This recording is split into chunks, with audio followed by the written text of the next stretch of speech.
ಮಾತು ಆಡಿದ್ರೆ ಹೋಯ್ತು, ಮುತ್ತು ಒಡೆದ್ರೆ ಹೋಯ್ತು.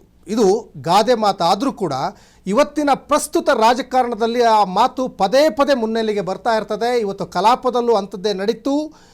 ಲೋಕಸಭೆ ವಿರೋಧ ಪಕ್ಷದ ನಾಯಕ ರಾಹುಲ್ ಗಾಂಧಿ ಆಡಿದ ಒಂದು ಮಾತು ಕಲಾಪದಲ್ಲಿ ಗದ್ದಲವೇ ಸೃಷ್ಟಿಯಾಯಿತು. ಸಂಸತ್ನಲ್ಲಿ ನೀಟ್ ಗದ್ದಲ, ಕೋಲಾಹಲ, ಹೈಡ್ರಾಮಾ ಮೊನ್ನೆಯಿಂದನೂ ನಡೀತಾ ಇದೆ. ನೀಟ್ ಅಕ್ರಮದ ಬಗ್ಗೆ ರಾಹುಲ್ ಗಾಂಧಿ ಮಾತಾಡ್ತಾ ಇದ್ರು. ನೀಟ್ ಬಗ್ಗೆ ಮಾತಾಡಿದ್ರೆ ಪರವಾಗಿರಲಿಲ್ಲ, ಯುವಶಕ್ತಿಯನ್ನು ಪ್ರತಿಯೊಬ್ಬರು ಗೌರವಿಸಬೇಕು ಅಂದರು. ಓಕೆ, ಒಳ್ಳೆಯದೇ, ಇವರು ದೇಶದ ಶಕ್ತಿನೇ ಯುವಶಕ್ತಿ. ವಿದ್ಯಾರ್ಥಿಗಳು ಹೇಳ್ತಾ ಇದ್ರು, ಮೂರ್ಖರು ಸಮಸ್ಯೆ ಆಲಿಸ್ತಾ ಇಲ್ಲ, ಅಂಧ ಭಕ್ತರು ಮೂರ್ಖರನ್ನು ಫಾಲೋ ಮಾಡ್ತಾ ಇದ್ದಾರೆ. ಇದು ರಾಹುಲ್ ಗಾಂಧಿ ಬಾಯಲ್ಲಿ ಬಂದ ಮಾತು.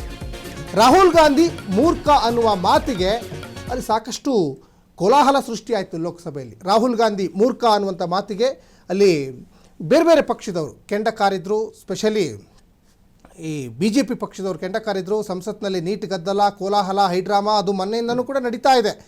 ನೀಟ್ ಬಗ್ಗೆ ನ್ಯಾಯಯುತವಾಗಿ ಕೇಂದ್ರ ಸರ್ಕಾರಕ್ಕೆ ಪ್ರಶ್ನೆ ಮಾಡಬೇಕು, ಪ್ರಶ್ನೆ ಮಾಡ್ತಾ ಇದ್ದಾರೆ, ಅದರಲ್ಲೇನು ತಪ್ಪೇನಿಲ್ಲ. ಆದರೆ ನಾವು ಸಾರ್ವಜನಿಕ ಜೀವನದಲ್ಲಿ ಬದುಕ್ತಾ ಇರೋರು ಯಾವ ರೀತಿ ಮಾತಾಡಬೇಕು? ಯಾಕಂದರೆ ಲಕ್ಷಾಂತರ ಜನ ಫಾಲೋವರ್ಸ್ ಇರ್ತಾರೆ.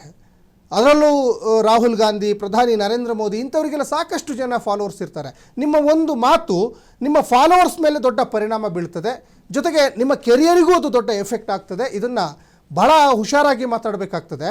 ಮೊನ್ನೆ ಕರ್ನಾಟಕದಲ್ಲೂ ಇದೇ ಆಯಿತು. ಮಾಗಡಿ ಶಾಸಕ HC ಬಾಲಕೃಷ್ಣ ಒಂದು ಮಾತನ್ನು ಆಡಿದರು. ಶೋಭಾ ಕರಂದ್ಲಾಜೆ ಅವರಿಗೆ ನಿಮ್ಮ ಯಜಮಾನ ಅನ್ನುವಂಥ ಪದವನ್ನು ಯೂಸ್ ಮಾಡಿದರು. ಅದು ದೊಡ್ಡ ಕೋಲಾಹಲ ಆಗಿತ್ತು. ರಾಹುಲ್ ಅಸಂವಿಧಾನಿಕ ಪದ ಬಳಕೆ ಮಾಡಿದ್ದಾರೆ.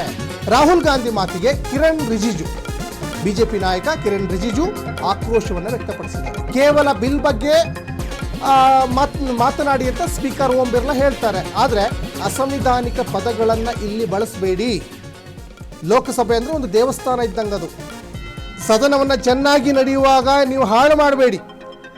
ರಾಹುಲ್ಗೆ ಲೋಕಸಭೆ ವಿರೋಧ ಪಕ್ಷದ ನಾಯಕ ರಾಹುಲ್ ಗಾಂಧಿ ಅವರಿಗೆ ಓಂ ಬಿರ್ಲಾ ಕಿವಿ ಮಾತನ್ನು ಹೇಳ್ತಾರೆ.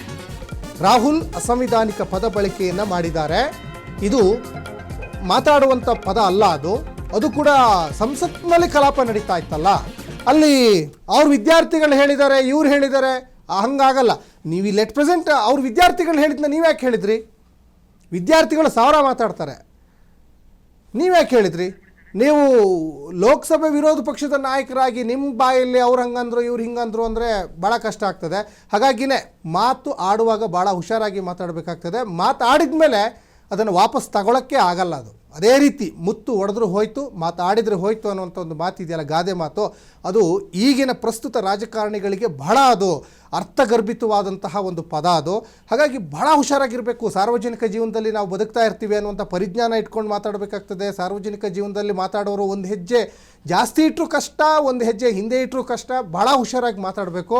ಇವತ್ತು ರಾಹುಲ್ ಗಾಂಧಿಯವರು ಈ ಮೂರ್ಖ ಅನ್ನುವಂಥ ಒಂದು ಪದವನ್ನು ಬಳಸಿದರು. ಅದು ಯಾರಿಗೆ ಬಳಸಿದ್ರೋ, ಅದು ಅಂಧಭಕ್ತ ಅನ್ನುವಂಥ ಪದವನ್ನು ಬಳಸಿದ್ರು. ಆ ವಿದ್ಯಾರ್ಥಿಗಳು ಹಂಗೆ ಹೇಳ್ತಾ ಇದ್ರು, ಹಿಂಗೆ ಹೇಳ್ತಾ ಇದ್ರು ಅನ್ನೋಂಥದ್ದು.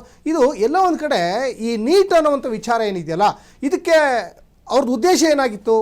ನೀಟ್ ಪ್ರತಿಭಟನೆ ಮಾಡೋರ ಉದ್ದೇಶ ಏನಾಗಿತ್ತು? ಶಿಕ್ಷಣ ಸಚಿವ ಪ್ರಧಾನ್ ಅವರು ರಾಜೀನಾಮೆ ಕೊಡಬೇಕಾಗಿತ್ತು. ಪ್ರಧಾನ್ ರಾಜೀನಾಮೆ ಕೊಟ್ಟಿದ್ದಾರೆ. ಮತ್ತೆ ಯಾಕೆ ಇದನ್ನು ಕಂಟಿನ್ಯೂ ಮಾಡ್ತಾ ಇದ್ದಾರೆ? ಬೇರೆ ಬೇರೆ ವಿಚಾರಗಳಿಲ್ವ ಲೋಕಸಭೆಯಲ್ಲಿ ಮಾತಾಡಲಿಕ್ಕೆ? ದೇಶದ ಬಗ್ಗೆ ಬರೀ ನೀಟ್ ವಿಚಾರ ಮಾತ್ರ ಹಾಗಾದ್ರೆ ಪ್ರಸ್ತಾಪ ಮಾಡೋದು, ಬೇರೆ ಹಲವಾರು ವಿಚಾರಗಳಿದಾವಲ್ಲ, ಅವು ಯಾಕೆ ಮಾತಾಡ್ತಾ ಇಲ್ಲ? ಬರೀ ಇದರಲ್ಲೇ ಕಾಲ ಕಳೆದು ಕಲಾಪವನ್ನು ಒಂದು ಇತಿಶ್ರೀ ಹಾಡಲಿಕ್ಕೆ ಮುಂದಾಗ್ತಾ ಇದ್ದಾರೆ ಅನ್ನೋ ಗೊತ್ತಾಗ್ತಾ ಇಲ್ಲ. ಯಾಕಂದರೆ ಇವತ್ತು ವಿರೋಧ ಪಕ್ಷದವರ ಕೆಲಸ ಭಾಳ ದೊಡ್ಡದಾಗಿರ್ತದೆ. ಆಡಳಿತಾರೂಢ ಪಕ್ಷದವರು ಹಾದಿ ತಪ್ಪಿದರೆ ಅವರನ್ನು ಸರಿದಾರಿಗೆ ತರಬೇಕಾದಂಥ ಕೆಲಸ ಲೋಕಸಭೆಯಲ್ಲಿ ಬಹಳ ಮುಖ್ಯವಾಗಿ ವಿರೋಧ ಪಕ್ಷದವ್ರದ್ದಾಗಿರ್ತದೆ. ಅದು ರಾಜ್ಯಕ್ಕೂ ಅನ್ವಯ ಆಗ್ತದೆ. ಕಾಂಗ್ರೆಸ್ ಪಕ್ಷ ಏನಾದರೂ ಹಾದಿ ತಪ್ಪಿದರೆ ಅದನ್ನು ಸರಿದಾರಿಗೆ ತರಬೇಕಾಗಿದ್ದ ಕೆಲಸ ಇಲ್ಲಿ ರಾಜ್ಯದಲ್ಲಿ BJPಯವ್ರದ್ದು. ಅಲ್ಲಿ NDA ಪಕ್ಷ ಏನಾದರೂ ದಾರಿ ತಪ್ಪಿದರೆ ಸರಿದಾರಿಗೆ ತರಬೇಕಾಗಿದ್ದು BJPಯೇತರ ಪಕ್ಷಗಳದ್ದು, ಸ್ಪೆಷಲಿ ಕಾಂಗ್ರೆಸ್ನವ್ರದ್ದು.